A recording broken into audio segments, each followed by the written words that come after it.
আল্লাহ তাআলা সূরা বাকারার 261 নং আয়াতে আল্লাহ তাআলা ফালুল্লাযীনা ইউনফিকুনা আমওয়ালাহুম ফি সাবিলিল্লাহ, যারা আল্লাহ তাআলার রাস্তায় দান সদকা করে তাদের দৃষ্টান্ত হলো কামাথালি হাব্বা, তাদের দৃষ্টান্ত হলো একটি বীজের মতো। কিভাবে উদাহরণ দিয়ে আল্লাহ তাআলা বলতেছেন, এটা কোরআনের আয়াত, সূরা বাকারার 261 নং আয়াত। আল্লাহ তাআলা বলতেছেন যে যারা দান সদকা করে তাদের দৃষ্টান্ত হচ্ছে একটি বীজের মতো।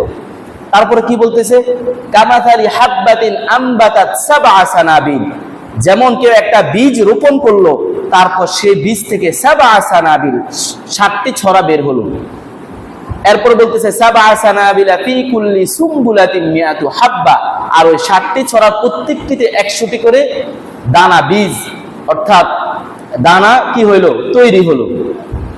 ওয়াল্লাহু ইউযাইফু লিমান ইয়াশা। তো এখানে কি বুঝেছে আল্লাহ তাআলা, যে আপনি যদি 1 টাকাও আল্লাহর রাস্তায় ব্যয় করেন, দান করেন, তাহলে সেটা প্রথমত হচ্ছে 7 গুণ বৃদ্ধি হবে। একটা গাছ যেমন একটা বীজ রোপণ করলে যেমন ওই বীজ থেকে 7টা ছড়া বের হয়, তো আল্লাহ তাআলা বলতেছেন আপনি যখন 1 টাকা 2 টাকা 3 টাকা দান করবেন, সেটা প্রথম দিয়ে 7 গুণ হইব। পরবর্তীতে বলতেছে ওই 7টা ছড়া আবার মিআতু হাব্বা 100টা দানায় রূপান্তরিত হইব। তাহলে 7 গুণ 100 কত, 700 গুণ। তাহলে আপনি 1 টাকা দান করা মানে 700 টাকা দান করার সমান। শুধু 700 টাকা না, পরবর্তীতে আল্লাহ তাআলা বলতেছে ওয়াল্লাহু ইউযাইফু লিমান ইয়াশা, আল্লাহ তাআলা যাকে মন চান এটাকে আরো, আল্লাহ তাআলা যত মন চায় এটাকে আরো বৃদ্ধি করে দিবেন। অর্থাৎ 700-র মধ্যে এটা সীমাবদ্ধ থাকবে না।